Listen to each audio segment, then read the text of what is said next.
अब बात करते हैं उन लोगों की जो मार्केट से डरते नहीं हैं बल्कि मार्केट के साथ ग्रो करना चाहते हैं, यानी एग्रेसिव इन्वेस्टर। इनका एक ही गोल होता है, लॉन्ग टर्म में मैक्सिमम वेल्थ क्रिएशन। चलिए देखते हैं इनका पोर्टफोलियो ब्रेकडाउन। यहाँ पर 25% इन्वेस्टमेंट हम लार्ज कैप फंड में करेंगे जिससे पोर्टफोलियो को स्टेबिलिटी मिलेगी। 30% इन्वेस्टमेंट हम मिड कैप फंड में करेंगे जिससे पोर्टफोलियो को ग्रोथ मिलेगी क्योंकि ये ग्रोथ बूस्टर का काम करेंगे। 25% इन्वेस्टमेंट हम स्मॉल कैप फंड में करेंगे। दोस्तों, ये एक high risk high return zone होता है। स्मॉल कैप कंपनीज वो कंपनी होती हैं जो मार्केट कैप के हिसाब से 251 to 500 कंपनी की लिस्ट में आती हैं। स्मॉल कैप फंड्स वॉलेटाइल हो सकते हैं शॉर्ट टर्म में, लेकिन यदि आपका टाइम हॉराइजन 8 से 10 साल का है तो आपकी वेल्थ को मल्टीप्लाई करने की सबसे बड़ी क्षमता इन्हीं स्मॉल कैप फंड में होती है। 10% इंटरनेशनल फंड में इन्वेस्ट करेंगे। अब थोड़ा डाइवर्सिफिकेशन इंडिया से बाहर भी।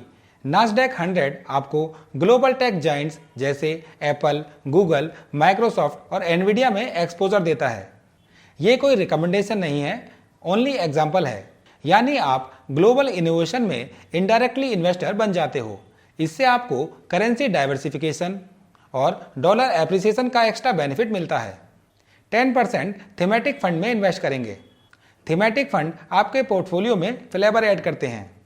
टेक्नोलॉजी फंड या ईवी फंड जैसे ऑप्शन से आप फ्यूचर फोकस ट्रेंड में पार्टिसिपेट कर सकते हो।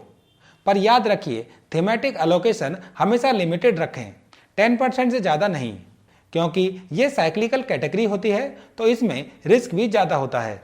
और दोस्तों, मैं खुद AMFI registered mutual fund distributor हूं, तो यदि आप अपने म्यूचुअल फंड पोर्टफोलियो को चेक कराना चाहते हैं या फिर इन्वेस्टमेंट के लिए हमारी गाइडेंस चाहते हैं तो स्क्रीन पर दिए गए नंबर से व्हाट्सएप से कांटेक्ट कर सकते हैं। मैं और मेरी टीम आपसे कांटेक्ट करेगी और आपको सही गाइडेंस देगी।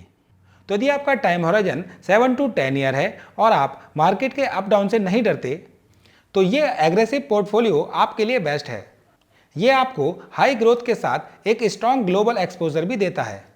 लेकिन इन्वेस्टमेंट करने से पहले अपने फाइनेंशियल एडवाइजर की सलाह जरूर लें।